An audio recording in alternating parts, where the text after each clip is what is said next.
All right. What's up, everybody? Welcome to the Trust Engine Mortgage Coach Tuesday interview. Today, we have Jeremy Forcier for the 123rd time. What's up, J Force?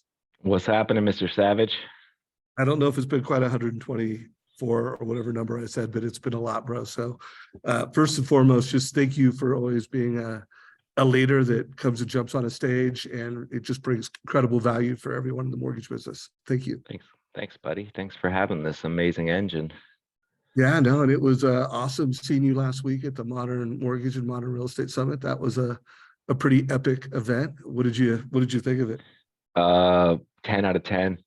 I mean, I've never been in such an intimate setting. It was everything I've craved that I always said I wanted about an event, and then for it to be even better than what I anticipated was just great, man. I mean, I have so many takeaways. I got all my notes and implementation guides sitting right here on my desk, and got my calendar. Like, I'm ready to rip.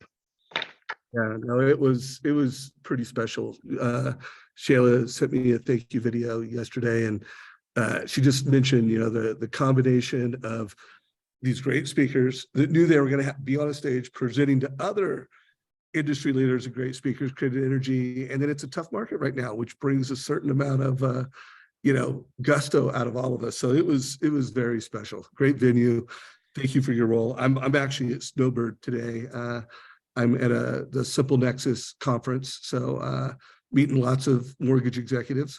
So Jeremy, at some point, we're going to have Dan Rawitch come in and give us an update on, one, the banking crisis, and two, how should mortgage professionals be bringing leadership in today's world. I'd love for you to add your thoughts on that. And then today's just all about how you are going to gain market share during spring home buying season.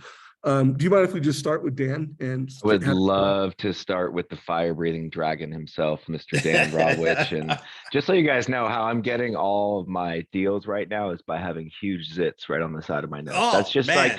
That's literally like everyone go do it. It works. It's incredible. It's a great icebreaker. So that's what I would highly recommend. Well, I'm going to pass on that one. That's not a document. But thank you for sharing, brother. Absolutely, and, yes. So guys, any new loan officers on this? Dan is the chief economist for MortgageCoach Trust Engine. He's been bringing daily updates to this community for over a decade. And Dan, wow, what a crazy day on Friday. What a wild weekend. And give us I reached out to you over the weekend, like, Dan, what do you think? The world turns every hour, but where are we at now, and what leadership do you have to bring to mortgage professionals? Yeah, so thanks for having me. And of course, I have to say to Nighthawk, I miss you, buddy. You're looking really good, man. You're looking more fit than I've seen you. So good job. And I also love that your success has not changed your wacky humor one bit. And I love that. But anyway, I appreciate you, brother. I miss you too. And just don't touch my drum set. All right, we'll keep it right there. Jeremy and I, for I don't know, 10 years have been trading stepbrother lines. And that's why he calls me Dragon and I call him Nighthawk. Okay, so I feel like probably unless you've been under a rock, you know most of this. So I'll try to add as much color as I can. But let me start just with the facts, and then maybe answer questions. So the number one concern here is there's currently $620 billion of unrealized losses in the banking industry. And where that comes from, I'll throw some really overly simplified math with you. If I have a bond that's worth $1,000 face value, and I bought it, a year and a half ago, it's paying me 3%. Face value is 1,000, and today rates are 6%. So if you had $1,000 to invest in bonds, would you buy my 3%, or would you buy the new bond at 6%? You'd have no interest in my 3% bond. So you would say, I'll take your 3% bond, but I'm not giving you the $1,000 face value. I'll give you $500 face value. Boom, I'm upside down $500. even though the face value of my bond, and they call those bonds held to maturity, might be full value, but the current market value is not anywhere near that. Back before 2008, banks and virtually financial institutions across the board had to do something called mark to market. And what that meant is if my bonds have a face value of 1,000, but the current market value is $500, I have to state it as 500 on my balance sheet. Is that making sense? So in 2008, this is non-political. I made a comment on Facebook, and of course, somebody jumped on it and wanted to make it political.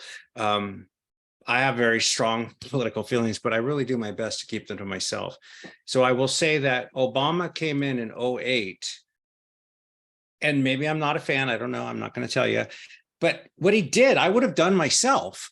He looked at the banking situation, and they're all holding billions and billions of dollars of real estate that was on their books at, let's say, average home of 400, and now they're worth 200.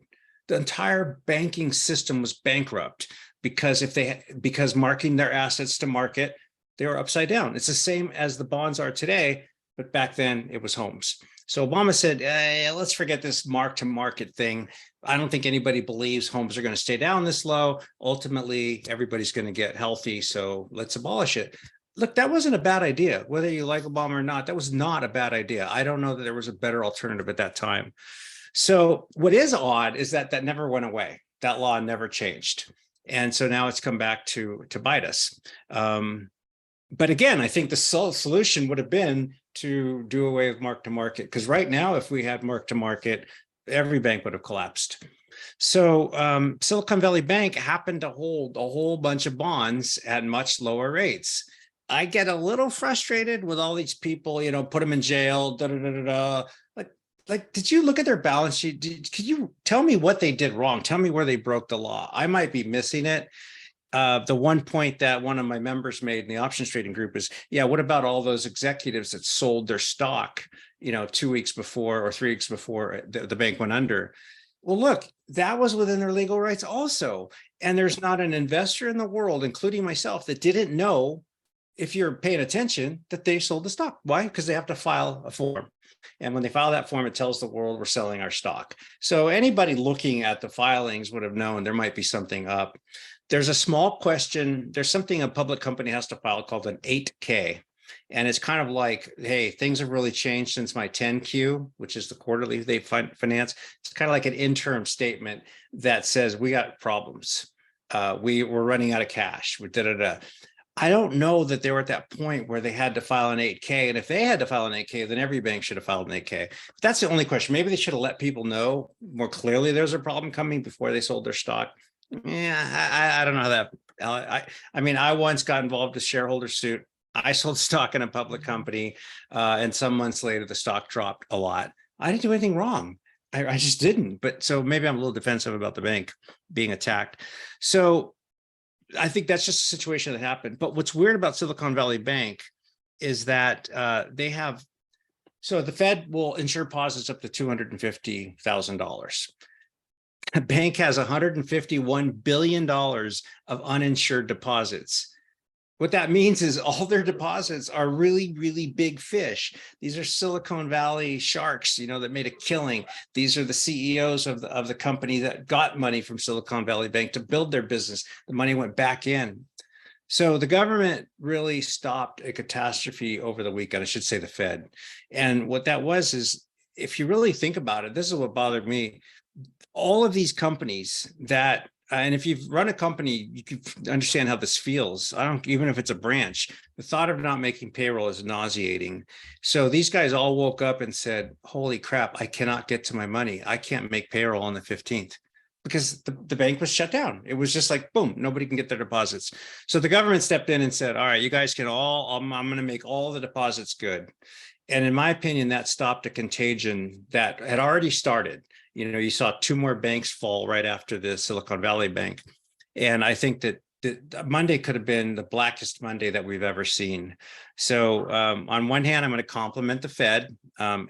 Once again, they stepped up in a big way at a very important time, and I think did stop that contagion.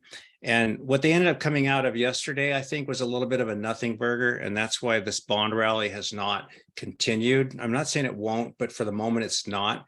And I think the reason for that is that I was expecting more from the Fed, but what they came out and said, we're gonna make $25 billion available, and any bank can borrow on that 25 billion. So now I don't have to mark my assets to market. So it's okay that I'm underwater. My balance sheet looks fine. And if I need cash to cover deposits, the Fed's going to step up and lend me the full value, the face value of my bonds. And the thing is with the Fed, and I remember back in 08 when they kept doing this, fix it, and everybody's, that's not enough. It's not. I said, don't worry. If they did it once, they'll do it again and again and again and again. The Fed's not going to let the banking system collapse. So to bring kind of this to the close. Oh, by the way, Friday was fascinating because $42 billion was yanked out of that bank on Friday. 42 billion. I calculated it amounted to $1 million a second was being sucked out of that bank. And they didn't have the money. They just didn't. And that's what a lot of consumers don't realize or forget. Your money that's sitting in the bank, it's not available. I mean, it is available because it's very rare for everybody at the same time to ask for their money.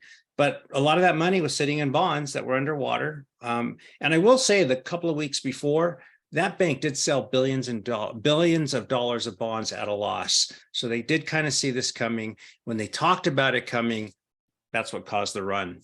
So it's like when they finally did disclose, it caused a big problem. So it's hard to say where we go from here. But here's what I can tell you. There's two things the Fed can do. They can stimulate or they can take money out of the system. Tighten or stimulate.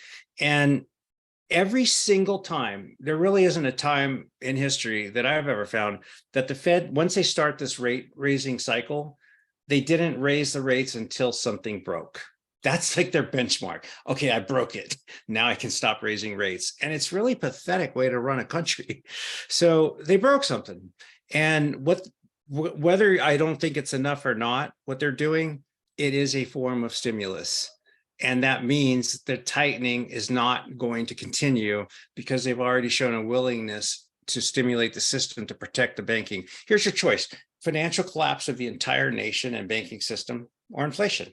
Look, it's not a choice you want to make, but I think you better take the hottest fire right here that might collapse the banking system. And hope to God that inflation works its way out. So I'm still, last time we spoke, I was bullish as can be on bonds. After that talk, things kind of went the other way. I feel bad when my timing is off, but it never changed my forecast of being extremely bullish going into the third and fourth quarter. And now it's even more so. You can see what can happen very fast with these rates.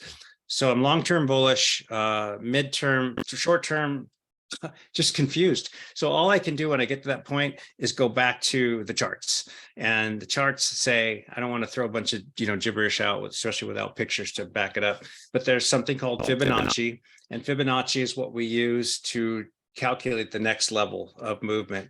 And what I said yesterday to our market mentor members is that if we didn't close below 3.50 on the 10-year, then we would go up to 3.63 today. That's exactly what happened. So if it can hold 3.63 on the 10-year, we should stay in a range between 3.5 and 3.63 while the Fed figures this out. So that's a mouthful.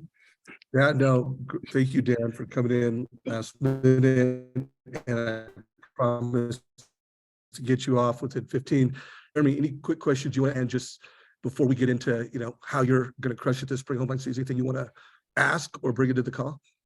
Yeah. So Dan, aka Dragon, like when you explain this stuff, and I love how you boil it down into layman's terms, because that's ultimately what we have to do, not only for us to understand it. Like, I want to make that really clear to everybody. Like, don't try to be Dan. Like, when you explain stuff, like, make sure that you understand like what you're explaining. And so I love when Dan breaks it down into really, really layman terms, and that's how we should communicate it back as well. And then figure out like a story that is easy to understand that has nothing to do with banking.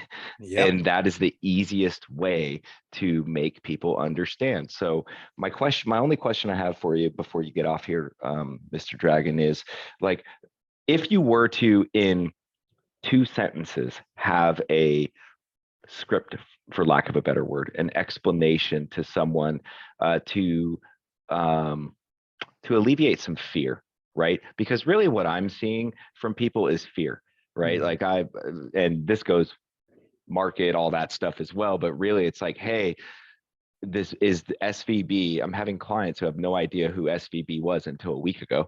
They're like, is this going to cause a collapse, right? Like in our whole banking system, should I pull out my money? Should I be worried about my mortgage? I had someone yesterday say, should I be worried about my mortgage? So what would you say in just like a 2-sentence, super simple explanation that we can all use? Asking me to answer anything in 2 sentences is just rude. How about 20 and we'll boil it down? Okay. Now we're cooking. So the simple answer is the banking system is not going to collapse. Period. Excellent. End of story.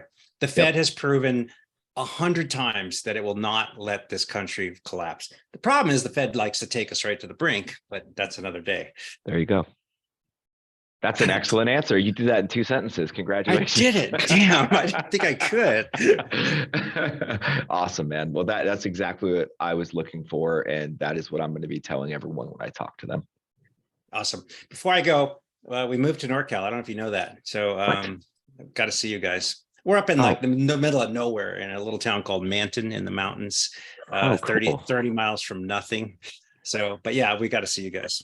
I would love that.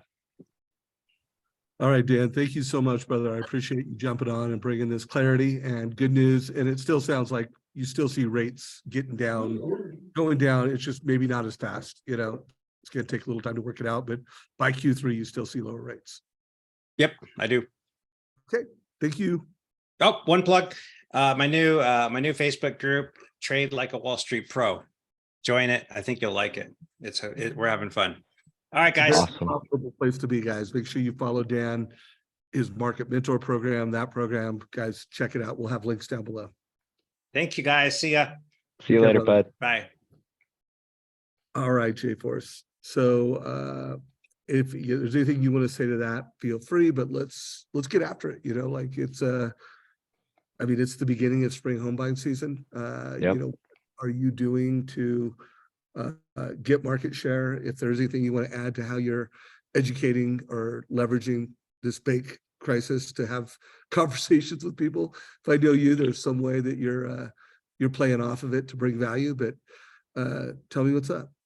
Yep. So a couple things. One is that whenever anything happens that's significant in the market, I actually usually pause for 3 to 7 days before I start really talking about it. Okay. So here's what I mean by that. I think it's important to know what's going on so you can have conversations about it. But I love watching, and this isn't a dig on anyone who's on here, by the way. And if you post it, that's totally fine. But what I like to do is wait, because I see like a big movement in the market. And what's the first thing I see on every single mortgage person's Facebook feed, Instagram feed, whatever it may be? It's like a picture of the giant chart saying now is your time. And then we lose like 50 basis points today, right? And it's totally different.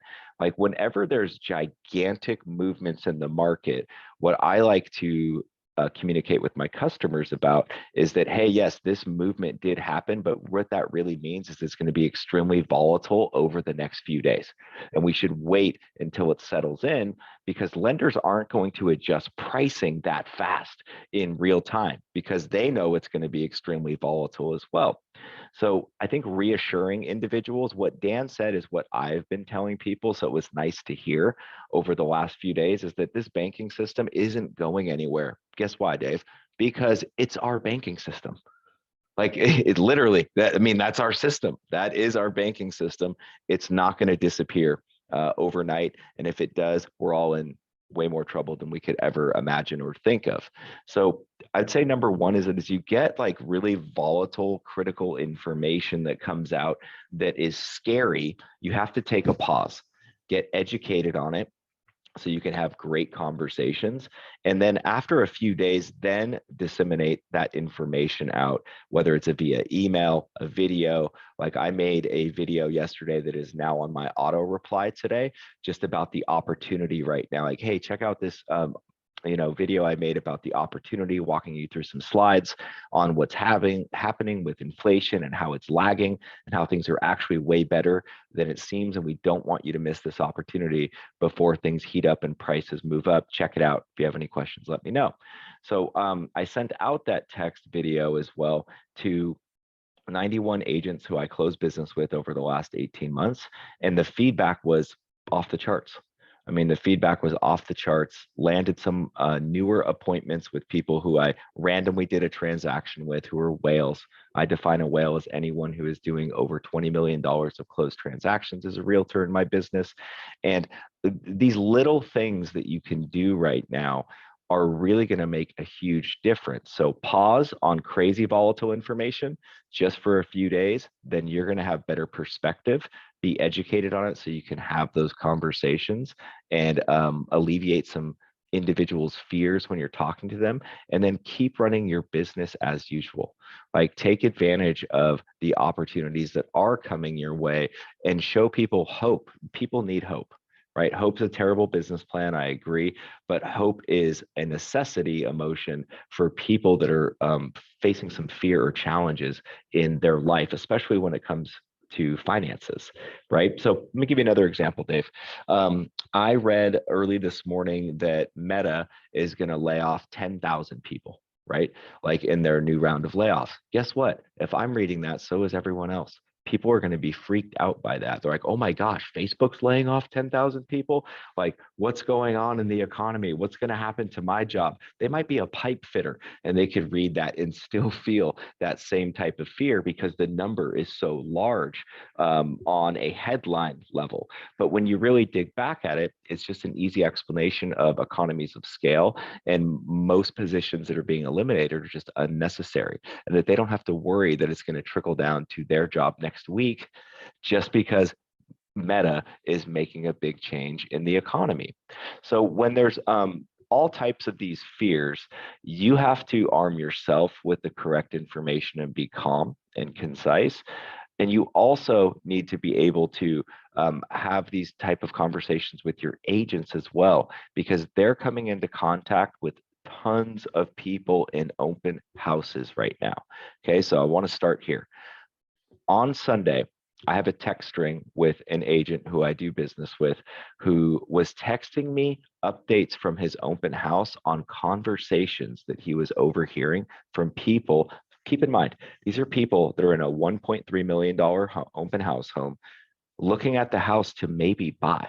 Okay, so remember, that's the context. These are people that are in an open house walking around $1 million home that are maybe planning on buying this. Here was some of the text string feedback that he gave me. One was, hey, just overheard a couple talking about how they should probably cancel their Squaw Valley ski week trip, right? And reevaluate what they do, and maybe should start looking at cutting back. These are people in a $1 million house, you guys, thinking about purchasing, that are having a conversation openly around agents, other people walking around on what cuts are they making right now. So what that tells me is that anyone looking at homes, we really need to be focused on affordability, right? And how do we cut their payments? How do we get them into a better situation in the home? How do we focus on double down on buy downs right now? How do we focus on doubling down on buy downs right now? If we know that people are thinking like this, then we can predict how they feel. We can preempt the information to them. So I don't know the last time, Dave, someone has called you and for a mortgage coach, probably not in a long time, right? Because you're not a loan officer, but let's just say they did. This doesn't happen to me either. People don't call me and start the conversation with, hey, can you show me some great buy down options? Like they don't bring it up. So, but if we know that that's what they're really thinking on, that, hey, I need monthly payment is really, really, really what I want to focus on. Like we can predict that. We can preempt that information when we're doing total cost analysis, and we can show them what buy down options are before they ever ask about it, so we can prevent them from thinking they need to go look somewhere else. Can I get a better deal? How do I get my monthly payments lower? We love you so much, Jeremy, but the reality is, like, I need 1% lower in interest rate, right? And I'm going to figure it out. Whoever can get me that is really what I'm going to go with. So if we can do all of those things and predict how they're feeling, preempt the information to them, and then prevent them from making a bad decision by going online, getting someone that's telling them something that's not true, then we're going to retain more customers. And I know this works because my conversion rate right now from lead to application is north of 74%. It's like 74.8% over the last 3 months. So I am apping 75% of the people I'm talking to, and I'm pre-approving 67% of those people. So those are really, really large data-driven numbers that are important. And a lot of that has to do with the conversations up front about solutions that they're not thinking about. And it's really, really important that we start there rather than give them some information, they don't really like it, and then trying to come back and rally and go, hey, well, what about this? Let's think about this.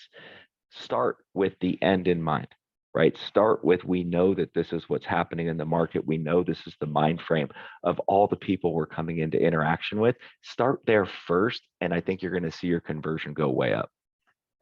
So I love everything you said, Jeremy. Love the focus on affordability. And I think it's safe to say that's the number one thing we want to do when we're trying to help realtors sell homes. We want to help home buyers acquire real estate is, affordability strategies. One buy down, seller buy down, others. But then I have this other category that I wrote down. And the other category is focus on uncovering hidden opportunities. And I have two categories of hidden opportunities. One, which is creative ways to help home buyers generate income and buy real estate. And so that could be a house hack strategy. Oh, buy a 3-bedroom house, rent out 2 bedrooms. That could be duplex, triplex, and really digging down into our families and what are some unique ways that you can achieve your real estate goals and generate some income to offset it. And by the way, that's also an affordability strategy. And then the other one I call reorganized debt and equity. It's a fancy name for debt consol, but I do think it's a little broader when you really start thinking about reorganizing debt and equity for families. And we know that credit cards are at an all-time high credit balance, and they're also at an all-time high amount. So there's, and when I think of reorganizing debt and equity, sometimes that could be a move up. Like, hey, you're in this house, let's reorganize things, and maybe if you sold it, you could do this. What are your thoughts? Is it, am I on the right track? Is that how you're thinking out there right now? You're bullseye on the right track. So move up buyers right now is going to be the hardest and most underserved segment of home purchases for the unforeseeable future, in my opinion. Now, what Dave just shared with you, though, is a really easy way to look at it differently, right? So if someone sold their home, because no one ever talks about selling an asset to buy another one to reorganize debt and to maybe keep monthly payments the same. So let me give you a great example, okay? So I reviewed an annual review responses from a client this morning, okay, Renee Creason. And when I reviewed it, one of the questions, right, is, are you carrying any unwanted debt? And she was like, yeah, we're carrying about $15,000 of unwanted consumer debt. We don't, and one of the other questions is, how long do you plan on staying in the home? We're really not sure. I'm currently, working still right now, but I don't know how much longer I'm going to stay at my current job. Well, that's a trigger for me to look at, like, hey, have you thought about selling your house right now and purchasing your retirement home? So right sizing, that's not move up, by the way, but right sizing. And then you can keep your monthly payments the same as you have right now on consolidating your debt and buying the house that you know you're going to be in for an extended period of time. The reason I say payments the same is that mortgage payments I'm talking about, by the way, is that if they pay off the debt when I analyze this and they move down just $100,000 in purchase price, even though they have a 3.5% 30-year fixed rate mortgage right now, they could move down and have the same monthly payments when you take into consideration taxes and insurance and paying off the credit card debt as they have right now, and have a higher equity position in the house. So those things are important when someone's looking at retirement from a financial freedom standpoint. Now, the same mindset works for people in a move up. If someone has $20,000 of credit card debt, which is very common, Dave, right now, when I'm looking at people's credit reports, $20,000 in my market seems to be like a pretty accurate credit card number that people are carrying, not including cars, by the way, right? Car loans, etc. So I don't know if you guys know this, but car loans are at an all-time high from a leverage standpoint, but they're at an all-time high from a payment standpoint, 40% higher monthly payments on car loans right now than it was just 3 years ago. 40% higher than just 3 years ago. And a lot of that has to do with the fact that cars are a lot more expensive right now. So if people want to get a car and they need a car, to go to work, to do their daily functions, etc., they're paying 40% more for the same type of car. It's just more expensive right now. It's just more expensive. So if you can show someone that, hey, we can move from a $400,000 home to a $600,000 home, and with the sale of your house, we could pay off your 2 car loans that are $600 a piece. That's $1,200 a month, right? And consolidate your credit card debt. Here we go. Someone just put, Sean Guerrero, average car loans $934 per month. That's crazy, you guys, right? So if you can pay off these 2 car loans, $1,200 a month total between the two, plus your $20,000 in debt, that's another $650 a month, period. That is almost as much as a mortgage payment on a $350,000 loan. Literally, like just from paying off those 3 debts. Pay off those 3 debts, leverage your equity, look at a different opportunity to get into a new house, move up $100,000, $200,000 in purchase price, but your outflow of your cash is going to be the same, but you won't have any debt anymore. You're going to have a better house. You're going to have a house that you're going to live in for a long time.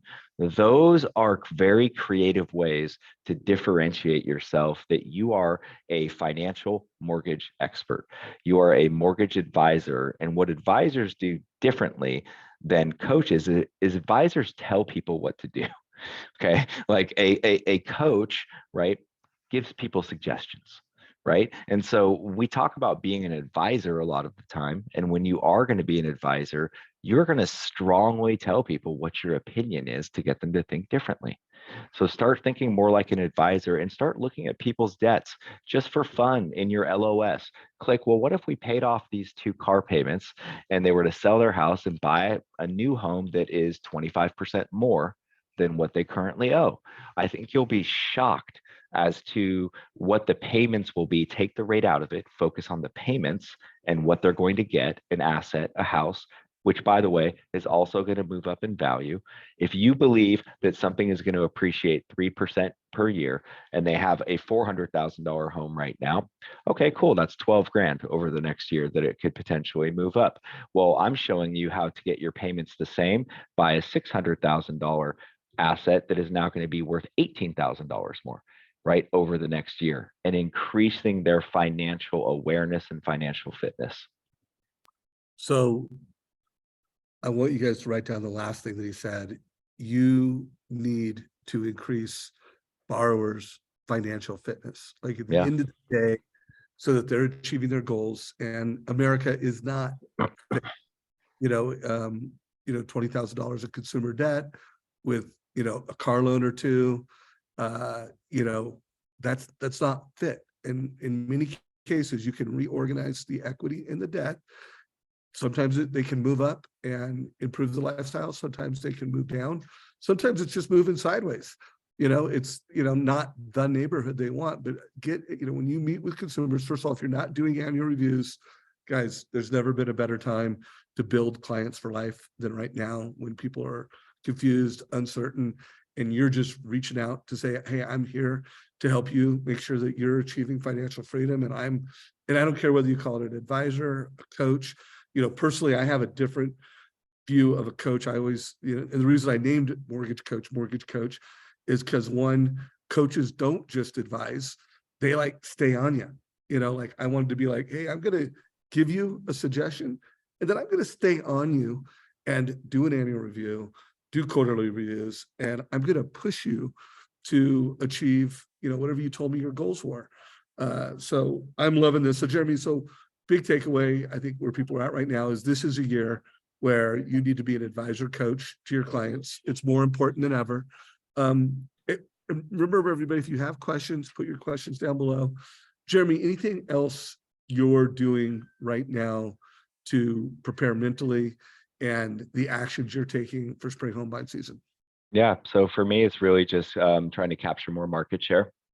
I mean, that's really what I'm focused on, just because we have such a lack of inventory, which I don't see getting fixed in any marketplace really, like across the US for at least this calendar year, is that if there's not going to be more inventory opportunities with the people you already work with, then you need to increase your opportunities. And the only way to do that is to work with more people or work with better people and gain more market share. So for me, I'm 100% focused on servicing existing relationships plus gaining new relationships. So for me, it's just a relationship game. And I'm looking to add, 10 more people, which is one of my scripts, by the way, is that, hey, I have room to partner with 10 more people right now. I'm only looking to work with the best of the best, and you're on that list. I would love just to get together with you for 15 to 30 minutes, get to know you a little bit, see if I can add some value to your business and help you close more transactions this year. Keep it really simple with the scripting. Also, create some scarcity. You're not looking to work with anyone. You're looking to work with them. You're looking to add 2 people, 5 people, 10 people to the partnership program that you've created. And this is what you offer anyone that you partner with. Have a list of things that you offer or that you will offer people that you're going to work with so that they can see actual value in writing and not lip service. So when I talk about lip service, here's what I mean. I close on time, right? I'm going to get you the lowest rate possible, and I'm going to have great communication. Who doesn't have that anymore? Okay, I'm going to close on, I hope you close on time. I never say that anymore. I'm like, I'm going to stop saying that. Hey, I'm going to close on time. Well, I better close on time. There's a contract date. You're supposed to meet that, right? That's par for the course. So I stopped saying that. I was like, why am I still saying that? It doesn't make any sense. Everyone can close on time right now. There's no loans, you guys. There's no loans going on. You can get something underwritten in 4 hours, right? So close on time isn't unique anymore. Figure out what your value adds are to the people that you're working with. And I'll give you a couple examples if you'd like. Hey, when we pre-approve people, we automatically send them a gift because we use an all about you form and get to know them. And anytime that they have any type of life event, you're going to be the first one that knows. That way we can be your eyes on the ground. Let me give you an example, Dave. So Jeffrey N, I'll say, right? This really happened. We just did an annual review and they said that they purchased another home, right? And that they didn't use us. And I was shocked. But what they did say is that they just used private money because they're rehabbing it. And now they need to refinance and figure out if they are going to sell the house or if they are going to keep it and cash flow it. So I have a refinance opportunity, but instead of just looking at the refi opportunity, I contacted the agent who originally referred them to me and said, hey, I don't know if you know, but Jeffrey bought a deal off market, right? Rehabbing it right now. And I'm going to review with him if it makes sense to sell it or if it makes sense for them to hold it. Do you mind if I loop you in? They're like, oh my God, thank you so much. I would have never even known that opportunity, but that happened because of a partnership value add. And you can share those type of stories with new relationships that you're looking at. Another great example is Miss Orloff. So in their, by the way, these are based on annual reviews. How crazy is that? These are all happened. They're in my inbox today. I just reviewed all of these this morning. This is fresh off the press, right? So today, Rebecca, I read the annual review statements. There was nothing for me to do. They're super comfortable. They have a 2.9% rate. They said they're going to stay in the house for 10 plus years. But they did say that, oh, we have a 7-month-old baby. We have a new child. I didn't know that.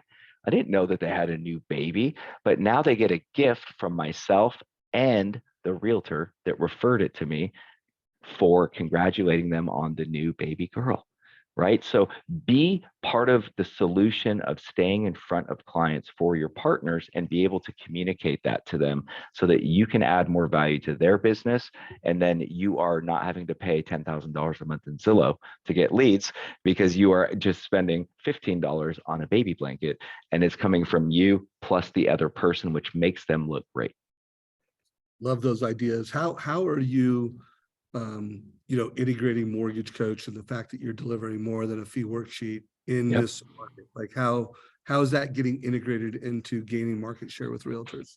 Yeah, so quite simple is I like to show people options on their listings. I think this is a huge, I gave this task to all my loan officers. I don't remember if it was 3 days ago or because I'm doing a 90-day burn. They have to do one task every day for 90 days.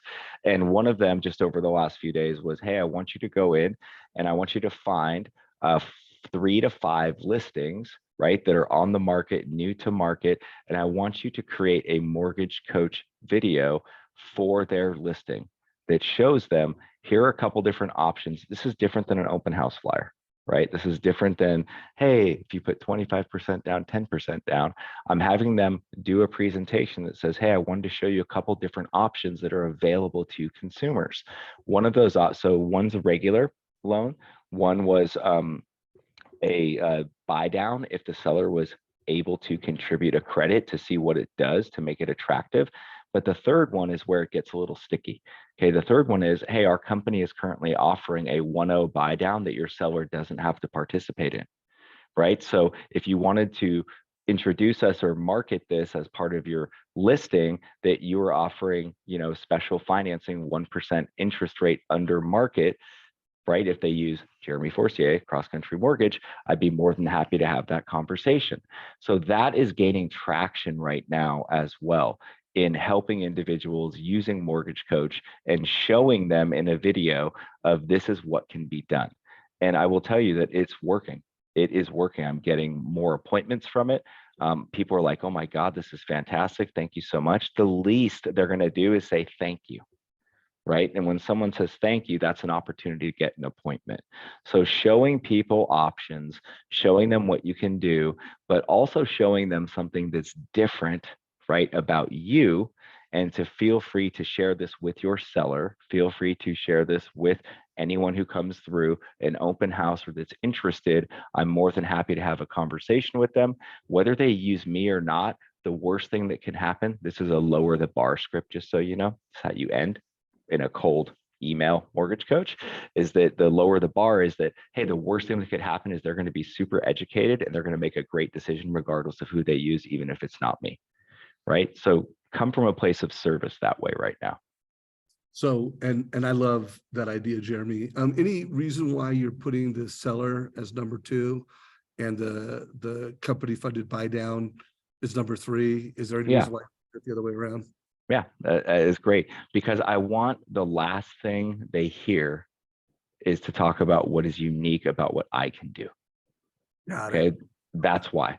So it's like, hey, this is par for the course. This is kind of where rates are right now, right? And they're like, hey, if your seller is into participating, here's a great option that can generate like a lot more activity from a buyer perspective. And then number 3 is that here's something really special, right, that we do that's different, that people aren't talking about right now, is that we don't have to have your seller participate. That's going to keep more money in their pocket, but we as the lender are participating in this and offering a 1% below market interest rate for the first year. So I want them to remember the last thing is the most important. I'm so glad I asked you that. That's such a good point. And I can't debate with that. And just a call out to everyone that is using Sales Boomerang listing alerts, or you are a Trust Engine client on this, make sure that every time you get a listing alert, you're doing this. You're creating one of these option reports for the seller to help them sell. And then make sure you're doing another one for the seller because they're probably buying. So there's really two TCAs. You want to take one to the seller to, hey, I got some ideas to help you have some affordability options on the home you're going to buy. And I've also got some ideas to help you sell your home. That's one thing that we're thinking God, about how to do that. I am failing at that. That I got to write that down. You like that? I beyond love it. I talk about doing it and I haven't. So I'm going to do one today, right when we get off. Seller TCA. That's so important. And if anyone's listening and you're either doing that or you start doing that, guys, share your success back in our Facebook group. Any other ideas or strategies that, using advice, using a tool that everybody in this community has that would give them a leg up, like that clearly to help gain market share?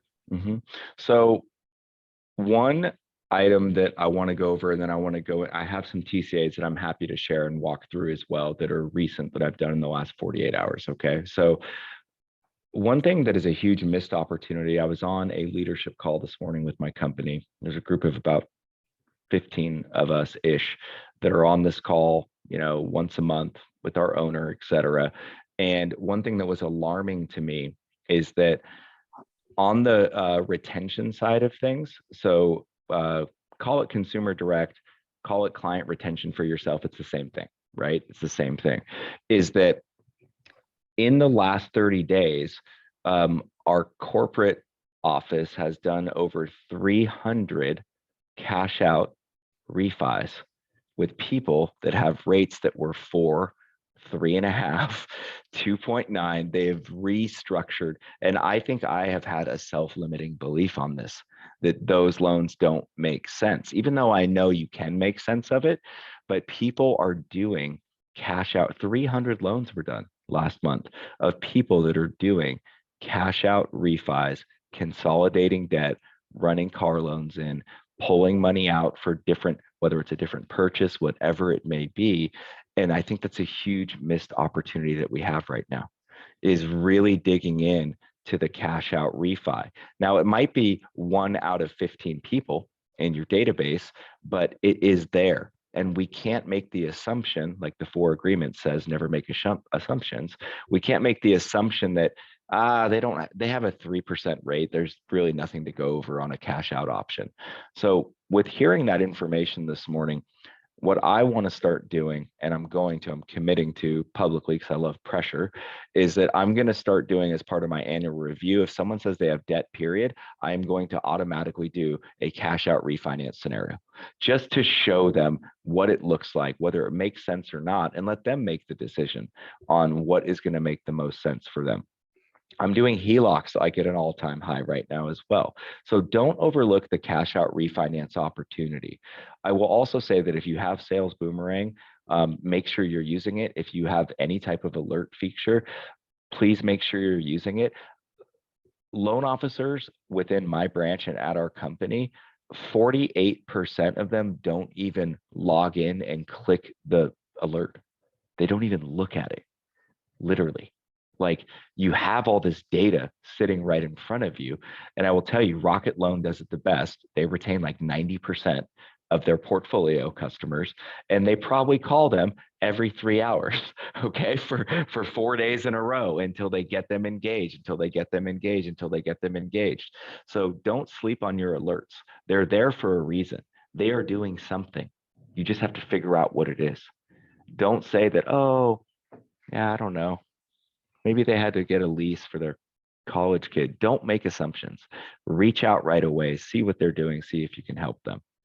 So Jeremy, I want to share something that is, first of all, we're what I'm showing right now, we're doing for folks that are part of our borrower intelligence platform. But we can actually look at a database, identify, where, like, we could look at those 300 those cash outs and go, what do they look like? Oh, most of them are married couples, ages 35 to 50, 3.2 kids, $14,000 in credit card debt, lived in their home, 5 to 7 years. And most of them are in Texas, Florida, Georgia, and Arizona. You go, there's 1,800 people that look just like that. And then actually automatically, create a cash out TCA. And we're So also cool. creating other creatives, like call it a TCA Lite, to engage them. So guys, what Jeremy said is so important. And whether you have a trust engine monitor database, you could do this old school. I also want to remind you all that when rates do start going down, you heard from Dan Rawitch, they are going to start going down. You want to make sure that you've got a monitored database, like Yep. trust. We will literally identify that, hey, the values of the money, the credits in the money, the interest rates of the money, and here is the TCA. Like the machine created the TCA, and all you need to do is either press send or call the client and present it. So I just want to remind guys, in this world, data is king, Yep. and you need to uncover hidden opportunities. Like For if you sure. get nothing else from this call, there's real value to realtors if you can uncover opportunities. All right, 100%. so what else? We got 8 minutes. What do you think is super important that we close out with in the next 8 minutes?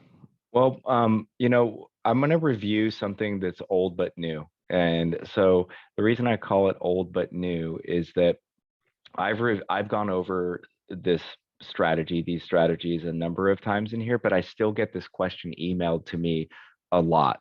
And it's about showing people numbers up front and being paranoid that they're going to take that information and go shop you and not use you. They're not in contract yet, etc. You guys, we're in an age where anyone can go on their mobile device. They can figure out what a fake or real interest rate is, what payments are, etc. We're way beyond the times of congratulations, you're pre-approved. Here's what your payment is, and let me know when you find a house, and then we'll take a look at what rates are doing. Okay, we're way past that. You should not be withholding any information anymore. More transparency equals more trust equals more conversion.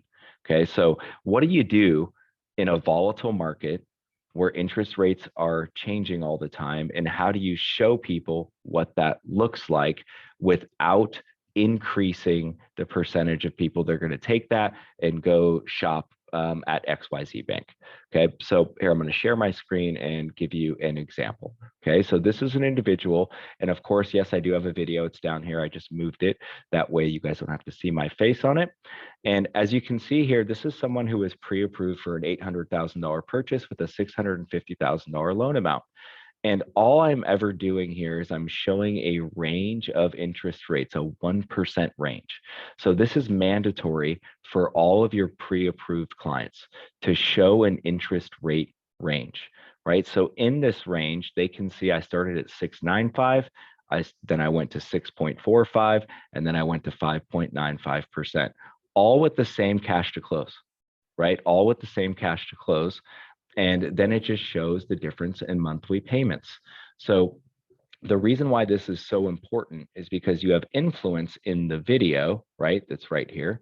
You have influence in the video to explain why you're showing them this range. Hey, we're in a volatile market right now, but the trend is that interest rates are going to continue to go down. Right? I don't know when you are going to purchase a house. So it's really important to me that you are educated on how does a 0.5% movement in interest rate up or down affect your monthly payment, so you can be prepared regardless of what the market does. Okay, that's the script in the video that you're using. And then you're just walking them through. And this is a different take on just what's your rate, right? And what's your fees and what's the monthly payment? This is, hey, we need to be prepared whether things go up, whether things go down, so that you know how that impacts your monthly payments, and walk them through a large range of the same purchase price with different interest rates at the same cost. The feedback I get from loan officers or people that work for me specifically is, man, I got them pre-approved and I showed them, 6.5 at 2 points and 6.95 at 1 point. I'm just making up fees. And then they're really confused and they say that it looks really expensive for the lower rate, right? But the reality is they're not in contract yet. We don't know what the fee and rate is going to be at that time. So pick a fee, whether it's 0 points, whether it's 1 point, whether it's a half a point, and make it all the same with different interest rates. So like on this one in particular, I don't know what I did. There we go. It looks like I did like around a half a point or 3/4 of a point, 0.7, something like that, right? So all I'm doing is taking whatever the rate was on the day that I quoted it, and I'm using that fee, but then I'm using it statically for the lower interest rates as well. So I think that that's really, really important, Dave, when we're talking to consumers, is to make sure we're using a large range of interest rates rather than just saying, hey, the rate today is 7.25 or 6.5. I don't even know what it is anymore, looking at the bond market, but quote it out and figure it out and give them a range. I think that that is the #1 strategy for creating stickiness with individuals. Now, another strategy that we're using a lot still is, and I'll share my screen again, is going to be just what a couple of different options look like at a same purchase price for an individual that context is important. They were like, well, what if like I want less cash out of pocket? So this person has $43,000, $45,000 total out of pocket. And they want to know what are some ways that they can maybe minimize that and how can they potentially get a lower interest rate with cash that they just have on hand. So then if you know what the context is of the question, you can curate something that's specific to them.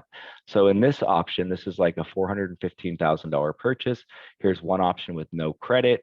Your payments are $34.97. It puts you under that $45,000 mark, right? Total cash to close. Now in the second, right, option, I showed them that, hey, you can also do a 1.0 buy down, ask for a $10,000 credit from the seller if that's available in your negotiations. And we can use that credit to lower your cash out of pocket and get a lower interest rate. And now you're only coming out of pocket with $34,723, right? Now, if I can predict, preempt, prevent, as I always say, I learned that from Renee Rodriguez. And in my video, I'm explaining that you might not be able to negotiate this, column number 2, depending on the property, is there competition on it, et cetera. But what I wanted to show you is regardless of what you can negotiate, future refi, right? Pick your rate, 5%, 5.5%, 4.5%, is that at some point in time over the next 24 months, I'm predicting the interest rates are going to be around 4.5%. When that happens, we're going to automatically refinance you because we use data intelligence to tell us when you have an opportunity to refinance your home, and we're going to do it automatically. When that happens, regardless if you start at $34,000 or $3,200, your payment's going to drop to around $2,900 a month. So let's try to negotiate this. If you can't, this is a great option, but ultimately this is what you're looking at over the next 24 months. Don't miss the opportunity right now. So that is another great example of a strategy that we're using all the time right now. So, and guys, these things have never been more important. 75% of all apps are TBD. They're not in escrow. So, Correct. so the funnel of the mortgage industry, it doesn't have a property. So one of the biggest values you can bring to an agent in this market is being able to keep them in the hunt. And so that strategy Jeremy showed, help them make decisions, get in escrow, help them create affordability in a market when affordability is scarce. Everything Jeremy shared today, guys, this is what you need to do to be more valuable than loan officers. Last thing you want to be in this market is a loan officer.